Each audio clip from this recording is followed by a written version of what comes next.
Ang lalaking ito ay matagal nang patay ng 12 taon. Ngunit bigla siyang nagising sa bubungan. Pakiramdam niya ay natulog lang siya ng matagal. Napanaginipan niyang napunta siya sa isang hotel na tinatawag na Del Luna. At naging manager doon ng 12 taon. Naalala niya na malapit nang magsimula ang klase. Kaya dali-dali siyang bumalik sa classroom. Ngunit wala siyang kilala ni isa man. Nagkamali ba siya ng pasok sa klase? Biglang pumasok ang guro. Nagulat din ito nang makita siyang nakalumang uniforme. Iyon ay disenyo pa mula 12 taon na ang nakalipas. Akala ng guro ay nagpapatawa o nagkakaloko lang siya. At tatawagin na sana ang guard.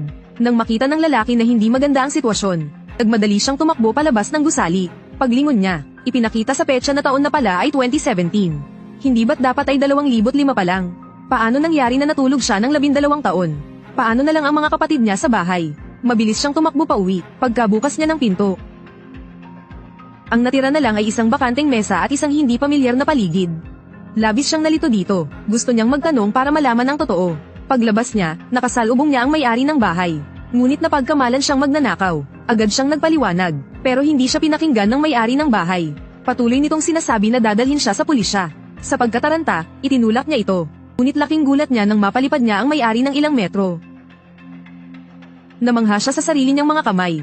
Ano ba talaga ang nangyayari? Nang makabawi siya sa gulat, agad siyang lumapit para tulungan ang may-ari. Tinayo niya ang natumbang mesa.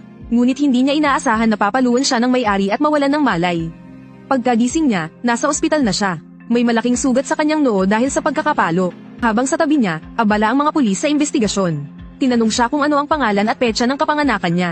Tapat na sumagot ang binata. Ako si Cheng Haisheng. Ipinanganak ako noong ika-7 ng Hunyo, 1987. Nagulat ang mga pulis nang marinig iyon. Kung 1987 ka ipinanganak, dapat 31 ka na ngayon. Niloloko mo ba ako? Sa mga sandaling iyon, natapos ng balutan ng nurse ang kanyang sugat. Sinabi ng nurse na may 30 tahi sa kanyang noo. Mag-ingat ka para hindi maimpeksyon. Huwag mong kalimutang kunin ang antibiotic mamaya. Dahil iniisip ng pulis na nagsisinungaling siya. Dinala na siya diretso sa istasyon ng pulisya. Muling tinanong ang kanyang pangalan at petsa ng kapanganakan. Wala nang magawa ang binata. Sinabi niyang totoo talaga ang lahat ng sinabi niya. Lalong nainis ang mga pulis. Kung mapatunayan na nagsisinungaling ka, mapaparatangan ka ng ilegal na pagpasok sa pribadong bahay at hadlang sa investigasyon. Mas lalala pa ang kaso mo. Pero nang sinuri nila, walang mali sa impormasyon. Ngunit nakasaad doon na patay na siya. Laking gulat ng mga pulis. Nagpasya silang ipaalam ito sa nakatataas. Samantala, si Haisheng ay pumunta sa banyo para maghilamos. Napansin niyang gumaling na ang sugat sa kanyang noo. Wala ni isang bakas ng tahi. Mas lalo siyang nalito. Ano ba talaga ang nangyayari sa katawan niya? Habang palabas na sana siya ng banyo, may nakasalubong siyang pulis. Nagulat ito nang makita ang kanyang uniforme. Siya pala ay ang kababata niyang si Haisheng. Pero matagal nang patay si Haisheng, 12 taon na ang nakalipas. Pati boses niya, parehong-pareho. Tuluyan siyang nataranta. Naalala niya ngayon pala ang araw ng kamatayan ni Haisheng. Multo ba ang nasa harapan ko? Sa mga sandaling iyon, nakita rin ni Haisheng ang pangalan ng lalaki. Nakilala niya ito bilang si Haofang, ang kaklase niya sa high school. Agad niya itong tinanong, Haofang, ako si Haisheng. Pagkatapos niyang muling magkamalay, magkasama na silang dalawa sa isang noodle house. Tinitigan ni Haofang si Haisheng na 12 taon nang hindi kumakain ng noodles. Hindi pa rin siya makapaniwala sa lahat ng nangyayari. Nanginginig pa ang kanyang kamay nang subukang hawakan si Haisheng. Nararamdaman niya ang init ng katawan nito. Ibig sabihin, tao talaga ang nasa harap niya. Tinanong siya ni Haisheng, kumusta na ba si Jing Yuan, ang nobyo ko? Hindi makatingin sa kanya si Haofang. Nauutal nitong sagot, sa loob ng 12 taon, halos hindi kami nagkaroon ng contact. Hindi ko rin alam kung kumusta na siya. Labis na nalito si Haisheng. Noon, napakalapit nilang magkakaibigan. Bakit biglang naging ganito ang lahat? Tinanong siya ni Haofang. Hindi mo ba talaga naaalala kung ano ang nangyari nung araw na iyon? Sinubukang balikan ni Haisheng ang kanyang alaala. Katulad ng dati, naghanda siya ng almusal, inalagaan ang kanyang mga kapatid, at sabay silang pumasok sa paaralan ni Jing Yuan. Dahil kaarawan niya noon, nagkaroon siya ng lakas ng loob na humingi ng halik kay Jing Yuan. Tinawag pa siya nitong Many Akis. Many Akis, pagdating sa paaralan, pinadalhan niya ng pagkain ang kanyang kapatid. Doon niya lang nalaman na nabugbog ito. Labis siyang nagalit, agad niyang hinarap ang bully, si Yang Zhongche. Ngunit agad silang pinaghiwalay ng kanilang mga kaklase. Palay bagong lipat lang sa eskwelahan ang bully. Nabalitaan niya na mahusay makipag-away si Haisheng kaya ilang beses niya itong inasar. Pero hindi siya pinatulan ni Haisheng. Kaya ang ginawa niya, sinaktan niya ang nakababatang kapatid ni Haisheng. Galit na galit si Haisheng at sumigaw na papatayin niya ito. Pero agad siyang hinayla palayo ni Haofang. Pinakalma rin siya ni Jing Yuan. Sabi nito, noong nasa 2 taon ka ng high school, nasuspinde ka na dahil sa pakikipag-away. Kapag nakipag-away ka ulit, tiyak na mapapalayas ka na sa eskwelahan. Kalahating taon na lang, magtatapos ka na. Tiyagin mo na lang muna. Sabi ni Haisheng, kapatid niya ang binubuli. Hindi niya ito kayang palampasin. Biglang tumayo si Jing Yuan. Sabi niya, siya na ang hahanap sa makong na iyon. Bubunutin niya lahat ng buhok nito. At sisipain sa maselang bahagi. Para hindi na ito magkaanak habang buhay. Sa oras na iyon, kumalma na rin si Haisheng. Kinagabihan, pumunta si Jing Yuan sa bahay ni Haisheng para sa surprise sa kaarawan niya. Tumawag si Haisheng, sinabing pupuntahan niya ito. Sinabi sa kanya ni Jing Yuan na bumalik muna siya sa bahay para kunin ang isang bagay. Matagal naghanap si Haisheng pero hindi niya mahanap ang pataka niya. Habang pauwi na siya, nagulat siya sa nakita niya sa sahig. Ang bully na nakasagupa niya kanina, nakahandusay sa sariling dugo. Chinik niya kung buhay pa ito.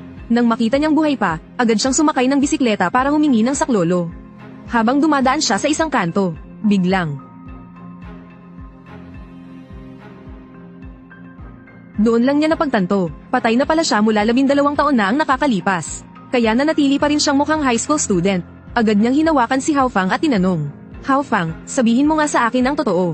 Ano ba talaga ang nangyayari? Ipaliwanag mo sa akin lahat. Ano ba ako? Multo ba ako? Isa ba akong kaluluwa, ha? Hindi niya matanggap ang katotohanan. Kaya sumigaw siya ng malakas upang mailabas ang sama ng loob. Ngunit hindi niya inaasahang mapatigil niya ang kuryente sa paligid. Tinanong niya si Hao Fang kung kumusta na ang pamilya niya. Sabi ni Hao Fang, halos hindi na sila nagkakaroon ng contact. Pero alam niya kung saan nagtatrabaho ang kapatid ni Haisheng. Sinamahan niya si Haisheng papunta doon. Habang naghihintay sila sa baba ng gusali, bigla nilang nasalubong ang dating kaklase nilang si Xiaomei. Nang makita ni Xiaomei si Haisheng na matagal nang patay, natakot ito at nawalan ng malay. Dali-daling dinala ni Hao Fang si Haisheng para magpalit ng damit. Baka kasi may iba pa silang matakot. Matapos mag-disguise, binalikan ni Haisheng ang kapatid niya. Saktong nakita niya ang kapatid niyang nananakit ng tao. Hindi niya maintindihan. Noong araw, masipag at mabait ang kapatid niya. Paano ito naging parte ng sindikato ngayon? Umakyat si Haisheng para hanapin ang kapatid niya. Napansin niyang sobrang daming opisina. Hindi niya alam kung aling kwarto naroon ang kapatid niya. Bigla siyang nagulat dahil naging sobrang talas ng pandinig niya. Naririnig niya ang mga boses mula sa iba't ibang kwarto. Pati mga tawag sa telepono kahit malayo ng ilang metro, malinaw sa pandinig niya. Rinig na rinig niya lahat. Nang makalapit siya sa isang pinto, narinig niya ang sindikato na pinipilit ang kapatid niyang hingan ng pera si Jing Yuan. Ayaw pumayag ng kapatid niya kaya binubugbog siya. Agad sumugod si Haisheng para pigilan sila. Samantala, nakatakas din ang kapatid niya. Hindi niya napansin na ang sumagip sa kanya ay ang kuya niya mismo. Nang makita ito ng lalaking mahaba ang buhok, sinubukan niya itong habulin. Pero hinarang siya ni Haisheng. Aakmang susugurin sana siya nito, pero agad niya itong napalipad ng ilang metro palayo. Nang makita ng pinuno ng sindikato na nabugbog ang tauhan niya, pumulot ito ng bakal na tubo at tinangkang saktan si Haisheng. Ngunit ganoon din ang nangyari. Hinawakan ni Haisheng ang pinuno ng sindikato. Tinanong niya kung saan nagpunta ang kapatid niya. Agad ibinigay ng lalaki ang kanyang calling card. Nakasulat doon ang address ng bahay ni Jing Yuan. Naisip ni Haisheng na sa wakas, natagpuan na niya si Jing Yuan. Tumakay siya ng bus papunta roon. Biglang may isang hindi kilalang matandang lalaki ang tumayo sa tabi niya. Tinanong siya kung kailan siya dumating. Mukhang hindi pa matagal. Hindi niya maintindihan kung ano ang ibig sabihin ng lalaki. Naguguluhan siyang napatitig habang bumababa ito ng bus. Dumating si Haisheng sa bahay ni Jing Yuan. Excited niyang pinindot ang doorbell. Sa wakas, makikita na niya ang babaeng mahal niya. Punong-puno siya ng kaba at pananabik. Pero ilang minuto na ang doorbell, walang nagbukas ng pinto. Wala siyang magawa kundi maghintay. Naghintay siya hanggang gabi. Dumating ang sindikato kasama ang mga tauhan nila para maghiganti. Ayon sa utos ng direktor, hindi ginamit ni Haisheng ang kanyang kakaibang lakas. Dahil dito, nabugbog siya at nawalan ng malay. Makalipas ang hating gabi, bumuhos ang malakas na ulan. Pag-uwi ni Jing Yuan, nakita niya ang isang lalaking nakahandusay sa lupa. Tiningnan niya ito ng mabuti. Laking gulat niya nang mapansing kamukha ito ng kanyang unang pag-ibig. Dinala niya ito sa loob at pinahiga sa sofa. Habang tinititigan ang pamilyar pero estrangherong mukha, bumalik sa alaala ni Jing Yuan ang panahon ng high school. Ang matatamis nilang sandali noon. Pero sinasabi ng isip niya na isa lang itong pagkakataon. Kaya agad siyang tumawag sa pulisya. Pagkabukas pa lang ng linya, narinig niya, Jing Yuan. Natakot siya kaya nahulog ang cellphone niya. Isa pa niyang kamay ay hindi mapigil ang manginig. Dali-dali niyang sinabi na mali lang ang nadial niya. Iniisip niyang baka nagkamali lang siya ng dinig kanina. Pero habang nakatitig sa lalaking kahawig na kahawig ni Haisheng, hindi niya napigil ang maalala ang nakaraan 12 taon na ang nakalipas. Eksena ng libing ni Haisheng. Simula noon, lagi siyang may dalang pagsisisi. Kung hindi niya sana inutusan si Haisheng na kunin ang pataka, hindi sana namatay si Haisheng. Kasalanan niya ang lahat ng ito. Kinabukasan ng umaga, nakita ni Jing Yuan na tulog pa rin ang lalaki. Iniwan niya ang isang sulat at umalis. Samantala, ang mga sugat ni Haisheng, kitang-kita na mabilis itong naghihilom. Ilang saglit pa, nagising na siya. Napansin niya ang litrato ni Jing Yuan sa refrigerator.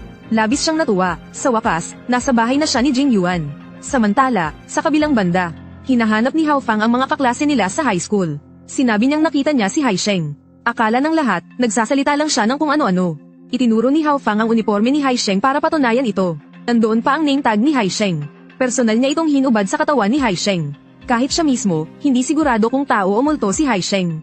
Pero isang bagay ang tiyak, totoong naroon siya. Sa mga sandaling iyon, doon lang napagtanto ni Jing Yuan.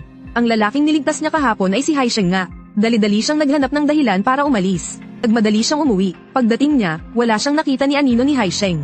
Labis siyang nadismaya. Umupo siya sa sofa, iniisip na baka umalis na si Haisheng. Biglang lumabas si Haisheng mula sa banyo. Nang makita ni Haisheng na dumating si Jing Yuan, ngumiti siya at binati ito. Namangha siyang makita na isa na itong ganap na dalaga. Tinanong niya kung kumusta ang buhay nito nitong mga taon na lumipas. Hindi pa rin makapaniwala si Jing Yuan sa nangyayari sa harap niya. Sa kabila ng pagiging masayahin ni Haisheng, medyo natatakot pa rin siya. Biglang dumating ang landlord para maningil ng renta. Galit na galit nitong pinagalitan si Jing Yuan. Sinabi nitong 3 buwan na siyang hindi nakakabayad ng renta. Paano raw nakakayang gawin iyon ng isang kabataan? Marami pa itong masasakit na sinabi. Hindi na ito matiis ni Haisheng. Pero pinigilan siya ni Jing Yuan. Napilitang ngumiti si Jing Yuan at humingi ng paumanhin sa landlord. Nangakong sa susunod na linggo, makakabayad na siya. Labis na nagtataka si Haisheng. Bakit hindi man lang makabayad ng renta si Jing Yuan? Pati pala may utang pa siya sa mga loan shark. Wala namang ipinaliwanag si Jing Yuan. Lumabas si Haisheng para pag-isipan ang sarili niyang asal. Na-realize niyang medyo naging mabigat ang tono niya kanina. Lahat naman ng tao ay may pinagdaraanan. Bumili siya ng 2 ice cream stick para humingi ng tawad kay Jing Yuan. Pero pagbalik niya, nakita niya si Jing Yuan na masayang nakikipag-usap sa isang lalaki. Agad siyang nakaramdam ng sakit sa dibdib. Boyfriend ba yun ni Jing Yuan? Pagbalik niya sa bahay, humingi siya ng tawad kay Jing Yuan. Sabi niya, nung nakita niya si Jing Yuan, pakiramdam niya, parang isang araw lang ang lumipas. Wala siyang ideya sa nangyari sa loob ng 12 taon.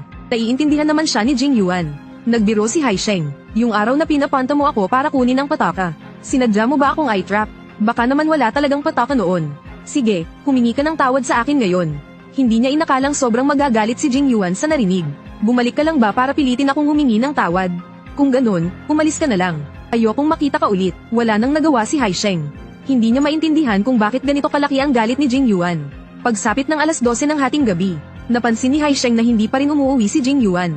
Binuksan niya ang pinto para hanapin ito. Sakto namang nasalubong niya ang kapatid niyang naniningil ng utang. Natakot ito at agad na tumakbo palayo. Sa pagmamadali, nadapa siya sa hagdan. Agad siyang nahabol ni Haisheng. Lumuhad siya sa sahig at nagmamakaawa. Nakiusap siya sa kanyang kuya na bumalik na agad.